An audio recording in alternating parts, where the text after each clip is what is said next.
बिहार में जन स्वराज पार्टी का चुनाव हार जाना ये दर्शाता है कि बिहार के लोगों को विकास के साथ साथ उनकी धर्म और जाति भी मायने रखता है। और यही कारण है कि जन स्वराज पार्टी को बिहार में एक भी सीट नहीं आ पाया।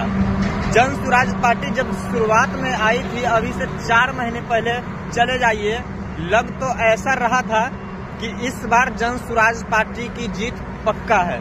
लेकिन जन स्वराज पार्टी की जीत की तो दूर की बात है, एक भी सीट नहीं आ पाया। इसका सबसे बड़ा कारण जानते हैं भाई, बिहार के लोगों को विश्वास दिलाने में अगर आप कामयाब हो जाते हैं तो चुनाव जीत पक्का है।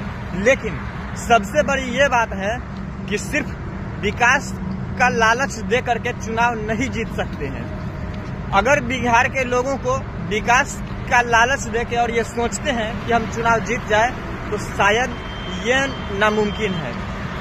जन स्वराज पार्टी जब अभी से 4 महीने पहले जब आई थी, तो आप लोग देखे होंगे कि उनके लिए कितना भीड़ लग रहा था। लग तो ऐसा रहा था कि इस बार तो जन स्वराज की जीत पक्का है, लेकिन एक भी सीट नहीं आ पाया। इसका सबसे बड़ा कारण यही है, वो वादा सब कुछ करते थे, वो बोलते भी थे। प्रशांत किशोर जी ये भी कहते थे कि हमारी सरकार बनेगी तो पहला काम ये, वो जो कुछ भी है वो काम का नाम भी बताते थे, लेकिन हार गए। कारण बस यही है कि प्रशांत किशोर जी धीरे धीरे कांग्रेस विचारधारा की ओर बढ़ते चले गए।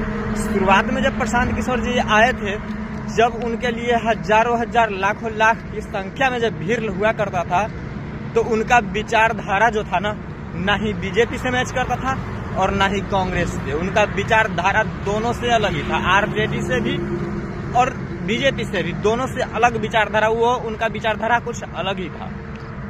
भ्रष्टाचार, महंगाई, बेरोजगारी, सबसे ज्यादा तो वो बेरोजगारी पे जोर देते थे। और यही सब विचारधारा की वजह से प्रशांत किशोर जी उतने जाने माने नेता हो गए थे। लेकिन धीरे धीरे उनका पतन होना शुरू हो गया। कब? जब वो कांग्रेस के विचारधारा को अपनाना शुरू कर दिए। और यही कारण है कि जन स्वराज पार्टी को बिहार में एक भी सीट नहीं आया, क्योंकि कांग्रेस के विचारधारा को मानने वाले लोग बिहार में नहीं चाहिए।